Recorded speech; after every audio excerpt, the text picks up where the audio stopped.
الجماعة أو كما قال النبي عليه الصلاة والسلام.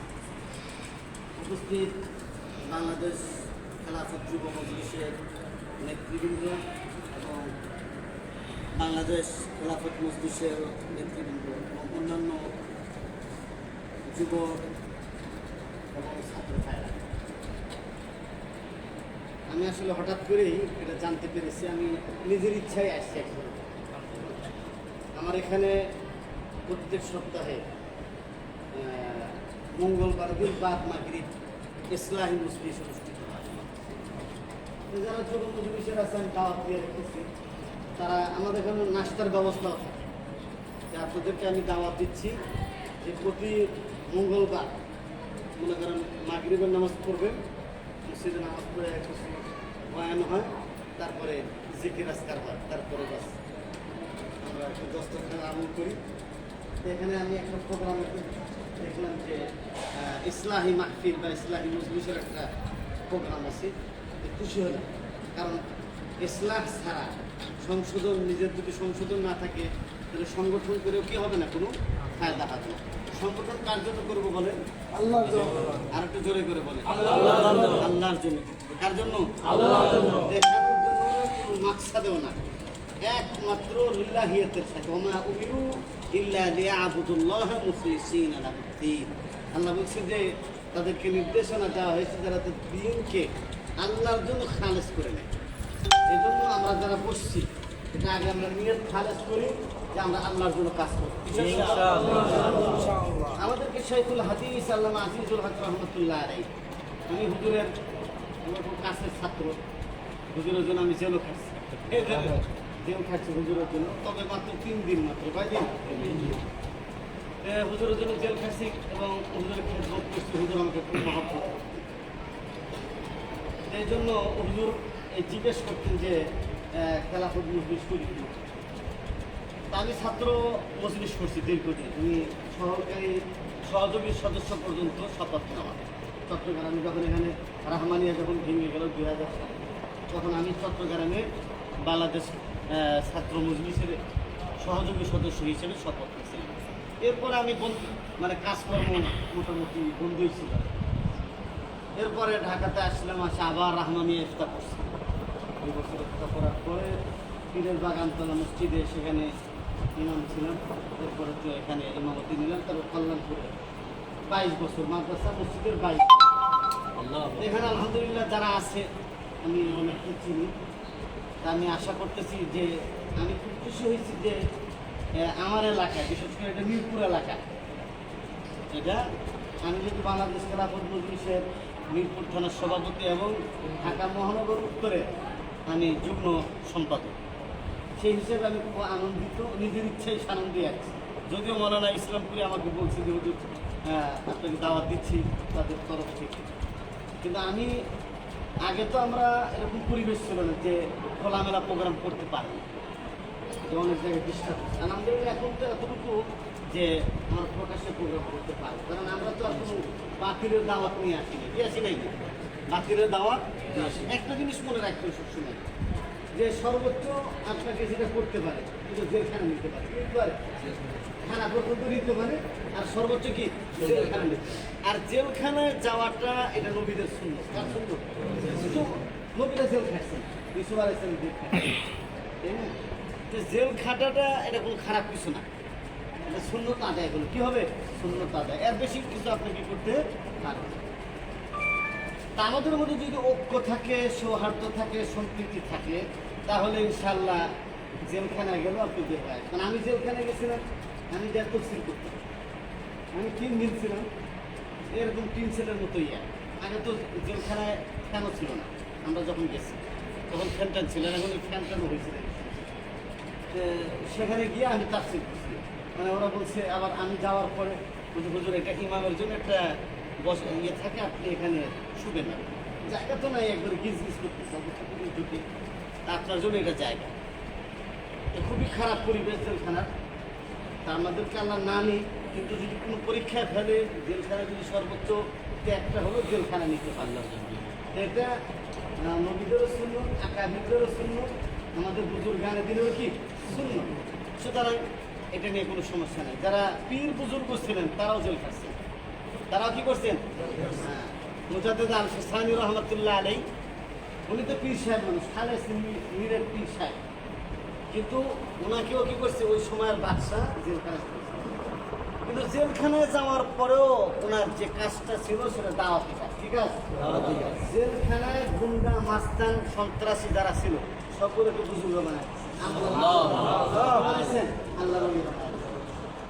তা আমাদেরকেও মুজাদ্দিদ আল ফিসানির ভূমিকা কি হতে হবে? অবতীর্ণ হতে হবে। মুজাদ্দিদ আল ফিসানির ভূমিকা কি হতে হবে? আমাদের শাইখুল হাদিস রহমতুল্লাহ আলী, আমি একজন হুজুরকে জিজ্ঞেস করছিলাম যে হুজুর আপনি আমাকে মুরিদ বানান। আমি যেহেতু আপনার খুব কাছের লোক, আমি তো জামিয়া রহমানী হেফজখানা থেকে নিয়ে একটা পর্যন্ত করছি, আমি সব কিছু কিন্তু জানি। তা আমি হুজুরকে বললাম যে হুজুর আমাকে একটু বায়াত করেন, মুরিদ বানান। বুঝছে না, আমার খেলাফত মজলিস করলে এটা বায়াত, আর কিছু দরকার নেই। খেলাফত মজলিসের সাথে যদি কেউ যোগদান করে থাকে আর কিছু লাগে না। আমি কোন পীর মুরিদের দূর অত হুজুর কিন্তু বিভিন্ন মানে বড় বড় আকাবিরদের জীবন এজাজত ছিল, কিন্তু পীর মুরিদের লাইনে মেহনত করেন না। কারণ হলো এটা ওনার ব্যাপার, কারণ উনি ইসলামী আন্দোলন এবং আল্লাহর দিন প্রতিষ্ঠা করার কাজ উনি আঞ্জাম দিতেন। এই জন্য ওটাকে উনি পছন্দ করতেন, কিন্তু ওইটা ওইভাবে উনি কি সক্রিয় হন নাই। কারণ এটা আমাদের দাওয়াত তাবলিগ যেটা আছে, আমি তো দাওয়াত তাবলিগের নিয়মিত মাসরায় বসি। কি বসি? কারণ দাওয়াত তাবলিগের কাজ এটা একটা মজবুত কাজ। দাওয়াত তাবলিগের যদি যে সাংগঠনিক প্রক্রিয়া এটা যদি কেউ বুঝে, তাহলে তারা এই খেলাফত মজলিস করার জন্য আলাদা বোঝার কিছু নেই। আমাদের শফিক ভাই আছে, কল্যাণপুরের শফিক ভাই, উনি তো মাশাআল্লাহ খুব মুজাহিদ মানুষ। কি মানুষ? মুজাহিদ মানুষ। এই শফিক ভাই যেহেতু তাবলিগের কাজ বুঝেন, তাহলে যুব মজলিসের কাজ বুঝতে কোনো সমস্যা নাই। কারণ রাসূলুল্লাহ সাল্লাল্লাহু আলাইহি ওয়াসাল্লামের যে কাজ সেটাই যুব মজলিসের কাজ, সেটাই বাংলাদেশ খেলাফত মজলিসের কাজ। আল্লাহ তাআলা কোরআনে কি বলছেন? ইন্নী জাইলুন ফিল আরদি খলিফা, নিশ্চয়ই আমি পৃথিবীতে প্রতিনিধি পাঠাতে চাই। কি চাই? খলিফা বানাতে চাই। তা আমরা প্রত্যেকেই খলিফা। যদিও আমাদের ঢালকানগরের পীর সাহেব হযরত মাওলানা শাহ আব্দুল মতিন বিন হুসাইন দামাত বারাকাতুহুল আলিয়া, ওনার সাথে আমি সম্পর্ক রাখি। কি রাখি? তো হুজুর সাথে যারা সম্পর্ক রাখে, দীর্ঘদিন সম্পর্ক রাখলে হুজুর তো খেলাফত দিয়ে দেন। কি দেন? ওটাও কিন্তু একটা খেলাফতের দায়িত্ব। আবার যুব মজলিস, খেলাফত মজলিস, এই যে এগুলোর তরফ থেকে যে দায়িত্ব, সেটাও কিন্তু খলিফা। আল্লাহ তাআলার পক্ষ থেকে খেলাফতের দায়িত্ব আমাদের। কি? আমরা প্রত্যেকেই খলিফা। কি?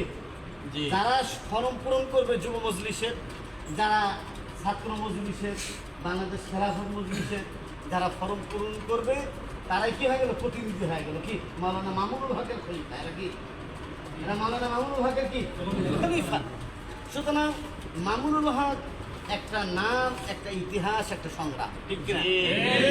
শাইখুল হাদিস সাহেব রহমতুল্লাহ আমার ওস্তাদ, মুফতি মাহফুজুল হক দামাত বারাকাতুহুল আলিয়া, উনি আমার ওস্তাদ। ওনাকে সরাসরি পড়ছি, হেদায়াতুন্নাহ পড়ছি, কোরআন তরজমা পড়ছি। আর মামুনুল হক দামাত বারাকাতুহু আমার প্রথমে আমরা যখন ইবতিদা সানি নাহবিনী পড়তেন, তখন দাওরা করতেন। এক হিসেবে উনি এক জামানায় আমাদের সাথী, মানে ইয়া হিসেবে আর কি, সহপাঠী। কিন্তু পরবর্তীতে রহমানিয়া ভাঙ্গার পরে আমরা যখন জামিয়া রহমানিয়া হাকিকিয়া গেলাম, যাওয়ার পরে আমরা হুজুরের ছাত্র হয়ে গেছি। হুজুরের কাছে শারুল আকায় পড়ছি। কি পড়ছি? এবং হুজুর আমাকে অত্যন্ত বেশি মহব্বত করেন। কি করেন? আমি কালকেও কল দিছি হুজুরকে, ডাইরেক্ট হুজুর কল ধরে, আবার মেসেজ পাঠালে হুজুর কি করে? ব্যাক করে। কারণ হুজুরের সাথে আমার ওস্তাদ শাকিরদের তাল্লুক। কার সাথে? ওস্তাদ শাকির। এটা তো সবচেয়ে বড় জিনিস। এই জন্য আজকে এটা খুব আনন্দের বিষয় যে যুব মজলিসের যে যারা আছে অত্যন্ত পরিশ্রম করে। এখানে আমি আর আগেও শুনছি কয়েক জায়গায় তারা বিভিন্ন বাধা বিপত্তির সম্মুখীন হয়েছে, এটা আমার কানে আসছে, আমরা এটা আলোচনা করছি। কিন্তু কথা হলো যে প্রতিকূল পরিবেশের মধ্যে কাজ কিন্তু ভালো হয়। কি হয়? প্রতিকূল পরিবেশের মধ্যে কাজ বেশি হয়, বেশি খোলা, বেশি সুবিধা, এর মধ্যে কাজ কম হয়। কি হয়? কাজ কম হয়।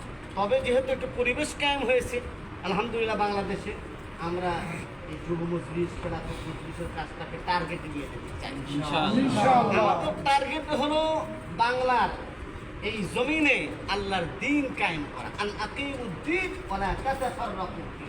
আল্লাহ তাআলা বলেছেন তোমরা দ্বীন কায়েম করো, মতানৈক্য করো না। কে কোন দল করে ওই পিছনে আমরা করতে যাব না। আমরা বাংলাদেশ খেলাফত যুব মজলিস করি, আমরা খেলাফত মজলিস করি, এর দাওয়াতকে নিয়ে আমরা অগ্রসর হব। কি হব? অগ্রসর হব। আপনারা রাজি আছেন তো? ইনশাআল্লাহ। রাসূলুল্লাহ সাল্লাল্লাহু আলাইহি সাল্লাম বলেছেন লা ইসলামা ইল্লা বিল জামাআ। ইসলাম জামাতবদ্ধ ছাড়া, সংঘবদ্ধ ছাড়া হয় না। ঠিক। নামাজে আসি, এটাও কিন্তু সংঘবদ্ধতা। নামাজ একসাথে দাঁড়াতে। ওয়া'তাসিমু বিহাবলিল্লাহি জামিআন ওয়া লা তাফাররাকু। আল্লাহ তাআলা বলেছেন যে তোমরা আল্লাহর রজ্জু কোরআনকে মজবুতভাবে ধারণ করো, বিচ্ছিন্ন হয়ো না। এজন্য আমরা বিচ্ছিন্ন থাকবো না, ঐক্যবদ্ধ থাকবো। ঐক্যবদ্ধ শক্তির উপর আল্লাহর মদদ থাকে, আল্লাহর সাহায্য থাকে। ইয়াদুল্লাহি আলাল জামাআ। আল্লাহ তাআলা জামাতের উপর, সংঘবদ্ধতার উপর আল্লাহ তাআলা কি আছে? মদদ এবং সাহায্য আছে। এই জন্য আমরা লোক যত কমই হই কি, কিন্তু আমরা যদি সংঘবদ্ধ থাকি, ঐক্যবদ্ধ থাকি দ্বীনের ব্যাপারে, ইনশাআল্লাহ আমাদের কি কেউ কিছু করতে পারবে না। পারেও নাই, অতীতে ভবিষ্যতেও পারবে না। এই জন্য আমাদের অঙ্গীকার করব যে আজকের থেকে আমরা বাংলাদেশ খেলাফত মজলিস এবং যুব মজলিসের কাজ যখন আমাদের যারা দায়িত্বশীল আছে, যে যেখানে দাওয়াত দিবে আমরা ওই জায়গায় পৌঁছে যাবো। ইনশাআল্লাহ। কারোর বিরোধিতা করবো না। কি? ইনশাআল্লাহ। সবাই আমাদের ভাই, আমরা কারোর বিরোধিতা করবো। ইন্নামাল মুমিনুনা ইখওয়ান ফাআসলিহু বাইনা আখাওয়াইকুম। মুমিনরা পরস্পরে ভাই ভাই, সুতরাং কোনো বিষয়ে সমস্যা হলে তোমরা সন্ধি করে দাও, মিল করে দাও। আমরা কোনো বিচ্ছিন্নতার মধ্যে যাব না। এই জন্য আমাদের যে নেতা আছেন, আমাদের বাংলাদেশ খেলাফত মজলিসের মহাসচিব মাওলানা মামুনুল হক, কি মানে আমাদের নেতা, যুব মজলিসের নেতা, যুব মজলিসের সভাপতি, আর আমাদের কি মহাসচিব। কি মহাসচিব অত্যন্ত গুরুত্বপূর্ণ একটা পদ। তো এই জন্য হুজুরে যে কাজ করতেছেন, এখন সবার সাথে ওই দিন চরমনের সাথে কি হয়েছেন, হুজুর বসছেন, মিলিত হয়েছেন, আর শায়েখ আহমদুল্লাহর সাথে মিলিত হয়েছেন, আরও যারা আছে তাদের সাথে কি কারণ হলো আমাদের টার্গেট কি? ইসলাম কায়েম করা। কি কায়েম করা বলেন? ইসলাম কায়েম করা। সুতরাং এই মদিনার ইসলাম আমরা বাংলার জমিনে কায়েম করতে চাই। কারা কারা রাজি আছেন? ইনশাআল্লাহ। এই জন্য সবাই সহযোগিতা করবেন তো? ইনশাআল্লাহ। এর জন্য কিছু কাজ আছে। একটা হলো, সেই হলো সংগঠনের হলো সদস্য যে মাসিক ইয়ানত দেয়। কি দেয়? আপনি 10 টাকা পারেন, আপনি 50 টাকা পারেন, আপনি 100 টাকা পারেন, আপনি ইয়ানত দিবেন। কি দিবেন? আমরা কিন্তু যারা এই সংগঠনের সাথে জড়িত, আমরা প্রত্যেক মাসে ইয়ানত দিই। প্রত্যেক মাসে কি দেয়? আপনি যা পারেন, আপনি 10 টাকা পারেন 10 টাকা দিবেন, আপনি 20 টাকা পারেন 20 টাকা দিবেন। কিন্তু আপনি যখন দিবেন, জান এবং মাল উভয়টা যখন খরচ করবেন, তখন আপনার মহব্বত বাড়বে। কি মহব্বত বাড়বে?